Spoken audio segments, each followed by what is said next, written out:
नमस्कार दोस्तों।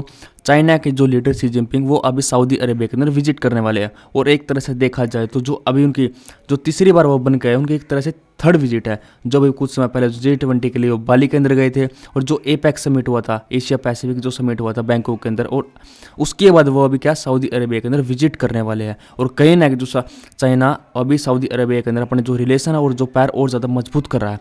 और कुछ समय पहले सऊदी अरेबिया के अंदर बाइडेन ने भी विजिट की थी और उनका जो स्वागत है एक तरह से चुपचाप तरीके से हुआ था। और जो अभी शी जिनपिंग जाने वाले हैं उनका एक तो पूरे धूमधाम से स्वागत होने वाला है। और इनकी टाइमिंग बड़ी इंपॉर्टेंट है। अगर टाइमिंग इंपॉर्टेंट मैं इसलिए कह रहा हूँ क्योंकि आज के टाइम देखा जाए तो जो कि सऊदी अरेबिया और अमेरिका के बीच में जो रिलेशन है इतने ज़्यादा ख़राब हुए हैं, क्योंकि जो इनकी दोस्ती थी इतनी ज़्यादा मजबूत थी और आज उस दोस्ती के बीच में दरार आ चुकी है।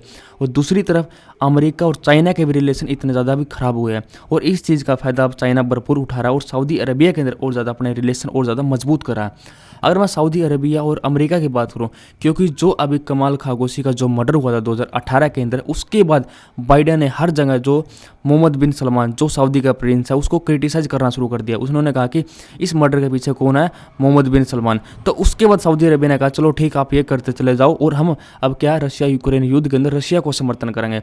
और अभी जो ओपेक कंट्री ने क्या किया, 2 मिलियन बैरल की जो प्रोडक्शन वो कम कर दी, जिसकी वजह से होना क्या था, ऑयल के प्राइस इतने ज़्यादा महंगे होने थे और जो महंगाई और ज़्यादा बढ़नी थी। और ये बात बाइडेन ने सऊदी अरेबिया को कही तो सऊदी अरेबिया ने कहा तो ठीक है हमको पता है इसके बारे में और क्या करना है।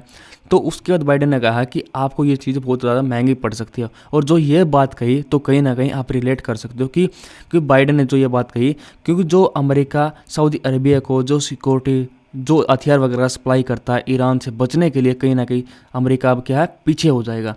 तो उसके बाद भी सऊदी अरेबिया ने खुलकर रशिया का समर्थन किया। और दूसरी बात देखा जाए तो चाइना की बात करें, जो अमेरिका और चाइना के बीच में जो रिलेशन ख़राब हुए, जो अमेरिका की जो स्पीकर है नैन्सी पेलोसी, उन्होंने ताइवान के लिए विजिट की। तो उस समय चाइना ने खुल के कहा था कि अगर नैन्सी पेलोसी ताइवान गई तो हम उसके प्लेन के ऊपर अटैक कर देंगे। बट अटैक तो कर नहीं पाया चाइना। बट अब चाइना कर क्या रहा है कि जो अमेरिका के दुश्मन है रशिया ईरान, उनको खुलकर समर्थन कर रहा है, उनके साथ खुलकर जो अपने रिलेशन और ज़्यादा स्ट्रॉन्ग कर रहा है। और आज के टाइम देखा जाए तो जो शी जिनपिंग अभी सऊदी अरेबिया पहुंचने वाले हैं, तो उसके बाद जो चाइना अरब समिट होगा जिसके अंदर 14 अरब ऑफ हेड ऑफ स्टेट उसके अंदर शामिल होगी, उनसे बातचीत करेंगे और आर्थिक और विकास के बारे में चर्चा होगी। और चीन और सऊदी के बीच में कम से कम 29.3 अरब डॉलर की डील होगी। और सऊदी जो ऑयल एंड गैस सबसे ज़्यादा एक्सपोर्ट करता है, पूरे सबसे ज़्यादा देखा जाए तो ऑल ओपेक कंट्री में सबसे ज़्यादा जो बाहर निकालता है, तो उसमें जो सऊदी अरेबिया चीन के लिए बहुत ज़्यादा इंपॉर्टेंट है। और चाइना सऊदी अरेबिया से सबसे ज़्यादा जो क्या है ऑयल एंड गैस इंपोर्ट करता है अपने देश के अंदर। और कहीं ना कहीं चाइना अरब देश में अब पैर जमाने की कोशिश कर रहा है। और 2020 का देखा जाए तो 2020 के अंदर चाइना ने यूरोपियन यूनियन को पछाड़ के जो गल्फ कंट्री है उनके साथ 161 बिलियन डॉलर का जो व्यापार किया था और अपने BRI प्रोजेक्ट को इंप्रूव करा है और मैसिव इंफ्रास्ट्रक्चर प्रोजेक्ट वो बना रहा है। अब जैसे कि लुसियल स्टेडियम बना था कतर के अंदर जिसके अंदर वर्ल्ड कप हो रहा है, और हाई स्पीड रेलवे जो लाइन बना रहा है सऊदी अरेबिया के अंदर।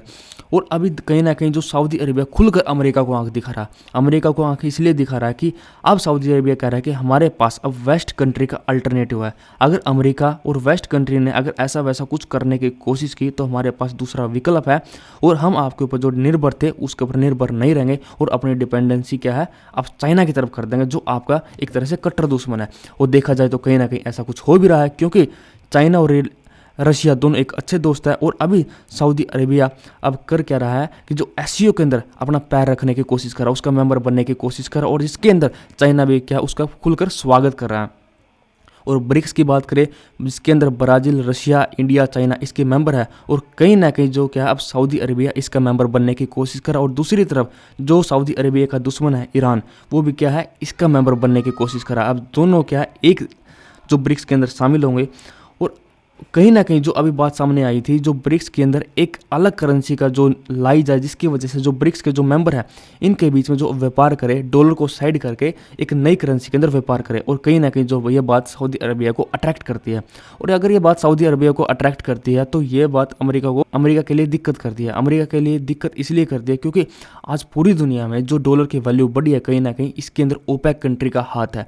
क्योंकि जब 1945 के अंदर जो एग्रीमेंट हुआ था अमेरिका और सऊदी के बीच में, जब कहा गया था, अमेरिका ने कहा था कि जो ऑल एक्सपोर्टिंग कंट्री है, जो आप ऑयल एक्सपोर्ट करोगे तो उसके बदले में जो आपने पेमेंट लेनी होगी, किसके अंदर लेनी होगी, डॉलर के अंदर। और उस बदले में हम क्या करेंगे, बदले में अमेरिका आपको डिफेंस आइटम जो आपकी सिक्योरिटी है उसका जिम्मेवार हम क्या अपने कंधे पर लेते हैं।